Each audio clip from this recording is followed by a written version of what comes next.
Hey everyone, Cody here. So I just wanted to hop on here. I usually post over on TikTok and I'm starting to grow a little bit of a following over there. I've got almost 1,000 followers, and you know, I started this a few months ago because I worked for this company for like 2 years. And before I got the job with this company, I started getting into working on myself, and I started kind of getting into self-development, self-growth. I got sober. You know, at the time I got that job, I was kind of newly sober, and I was on quite a few different pretty heavy medications. But the cool thing is that over these past couple years, I've been able to get off all of those medications.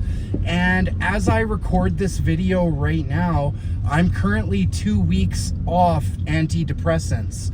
And this is the first time I'm actually off. Like, I don't feel this boredom and dread and sadness and depression. It's like I'm actually feeling good. And now I realize I'm totally responsible for feeling good about myself. There's no one out there and nothing out there that's responsible for my happiness, or that I'm deserving of having some kind of like happiness for no reason, because I've always had this thing, like ever since I was a kid, where I feel like I'm not good enough in my own skin. I've always had to like pretend to be someone I'm not, especially when I was a teenager and like social media was first coming out. I remember like just starting out on Facebook, like moving on from MSN and Nexopia. And you know, in my early teenage years, it's like, I'm sure a lot of guys can relate to this, but it's like we look up to some of the older guys when we're younger. You know, when we're in grade 9, grade 10, we are looking up to those guys in grade 12 that we think are tough guys. We think they're cool. Maybe they have some values we align with. We don't really know a whole lot as teenagers.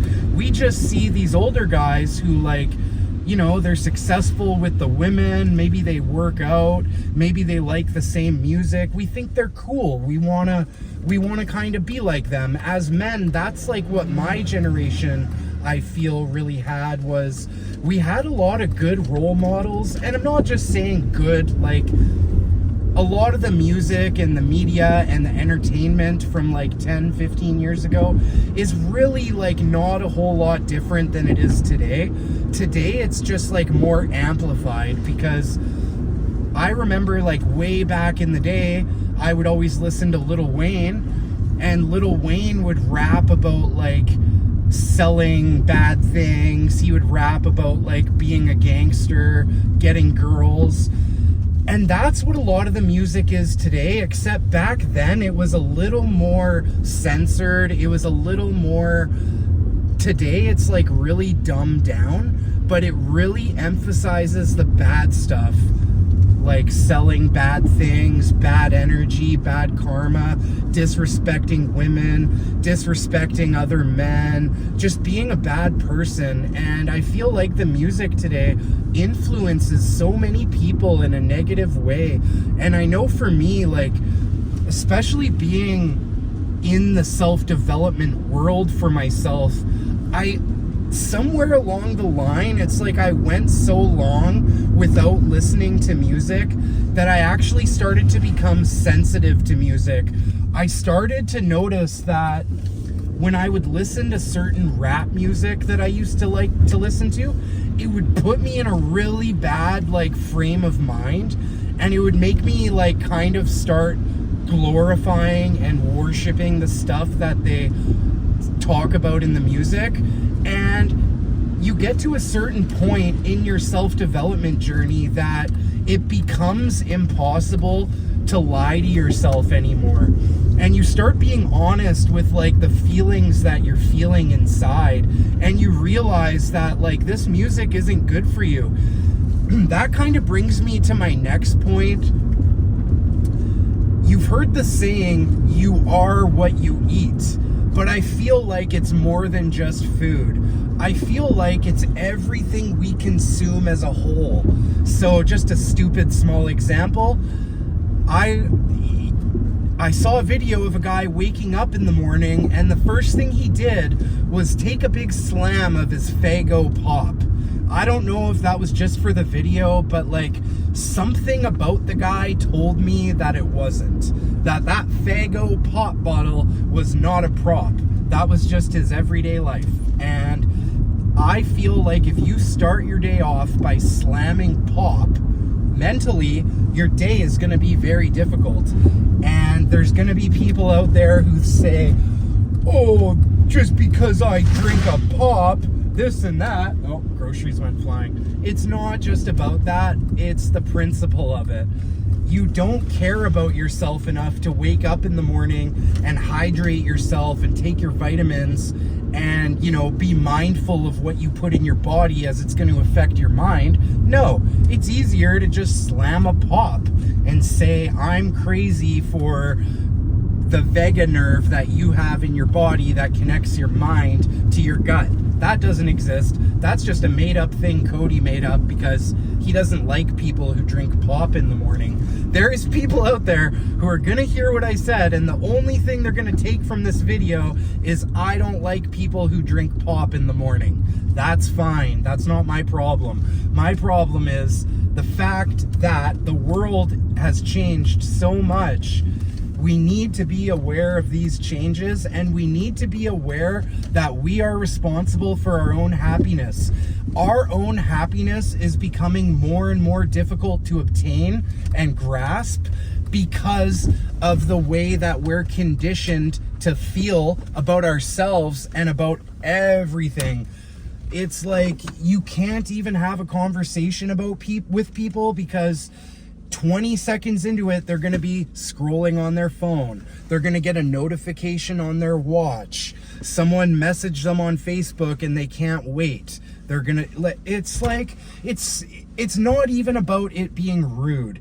It's about the fact that your dopamine and serotonin levels are so whacked, and that's got to have tremendous impact and consequences in the future. I made a video this morning about how the world we're living in today really is a consequence of the actions of the past few years.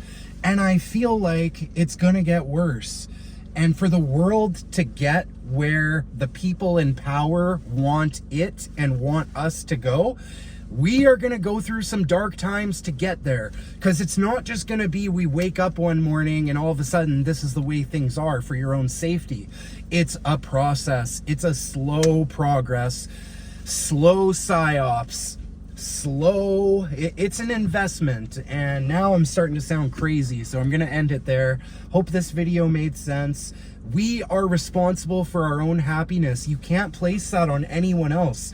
That goes for you if you're in a relationship too. A lot of people get it mixed up. They think just because I'm in a relationship now, if I'm bored or uncomfortable in my own skin, it must mean my partner's not a very good partner because they're not entertaining me 24/7. You have to be mindful of these things. If you have people in your life that are like pulling on you and grasping at you and draining your energy because they need you to entertain them because they don't feel comfortable in their own skin, you need to find your assertiveness and your confidence, and you need to find your parts to take a stand and set a boundary, because these people will drain us. We need to be assertive. We need to be confident. We need to be responsible for ourselves. We need to not care about what other people think about us, because what we think about ourselves at the end of the day is what matters. That matters far more to me, and that contributes far more. My comfortability of sitting in my own skin is how I feel about myself. I don't care what this person thinks. You get to that level, you just have to keep putting one foot in front of the other. Set some daily goals for yourself. Those daily goals will start to become habits. It's to the point for me now where it's not even really a choice if I want to go for a walk, a workout, and a sauna. It's not a choice. I know the consequences, if I choose not to do that. Sometimes I work 10-hour days. You know, pretty soon it's going to get to a place where I'm working like 14-hour days, 16-hour days for a little bit to get where I want to go. That's going to take some extreme sacrifice and discipline. Even just working 8 hours a day. Like, the majority of the population makes excuses why they don't go to the gym, when really deep down they know that those excuses are not acceptable. They don't make sense. And there's no point of even arguing with people about it, because deep down they know it doesn't make sense. So anyway, that's all I have for everyone today. I just wanted to get this out there, and I hope everyone has a great rest of their week, a really good weekend ahead. And summer is over, so we're about to enter the fall, and then we're going to enter the wintertime arc. And my plan for my wintertime arc this year is to bulk probably like 15 or 20 pounds. So yeah, to do a real bulk is going to be interesting for me. So it's like I'm stuck at 200 pounds, but my whole life I've been like 220, 230, 240. So a lot of people see me now and they're like, oh, it looks like you lost weight. And they make it sound so bad. And it's so weird. Body dysmorphia is weird. So anyway, food for thought.